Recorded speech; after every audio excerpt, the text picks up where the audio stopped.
খেতে বসেছি গো। কি রান্না করেছি? ও মা বলো না, আজকে অনেক কিছু রান্না করেছি। ইলিশ মাছ রান্না করেছি, পাবদা মাছ রান্না করেছি। তোমার জামাই আজকে অনেক কিছু বাজার করেছিল, কত কি রান্না করেছি। আচ্ছা ঠিক আছে, তুমি এখন রাখো, আমি খেয়ে নিই, খুব খিদে পেয়েছে। হ্যাঁ, কি দরকার ছিল মিথ্যে কথাটা বলার? খাচ্ছি তো শাক ভাত। কিছু মিথ্যে মিথ্যে নয় গো, সেটা সত্যির থেকেও বেশি বড় জায়গা রাখে। মানে? দেখো, আজকে যদি আমি মাকে সত্যি কথাটা বলতাম যে আমি শাক ভাত খাচ্ছি, তাহলে কি আমার মায়ের মনটা ঠিক থাকতো? আমার মা রাত্রে ভালো করে ঘুমাতে পারতো? আর মা তো এটাও ভাবতে পারতো যে আমি আমার মেয়েকে ভালো ছেলের হাতে বিয়ে দিতে পারিনি, তাই না?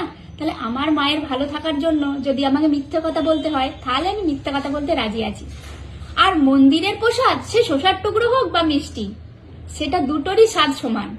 আমি আমার স্বামীর ঘরে শাক ভাত খাচ্ছি না মাছ ভাত খাচ্ছি, সেটা বড় মানে হয় না। তুমি আমার সাথে সুখে আছো, আমি তোমার সাথে সুখে আছি, এটাই বড় কথা। এর থেকে বড় আর কিছু হতে পারে কি? না, তুমি ঠিকই বলেছো গো। तुझ में रब दिखता है यारा, मैं क्या करूं।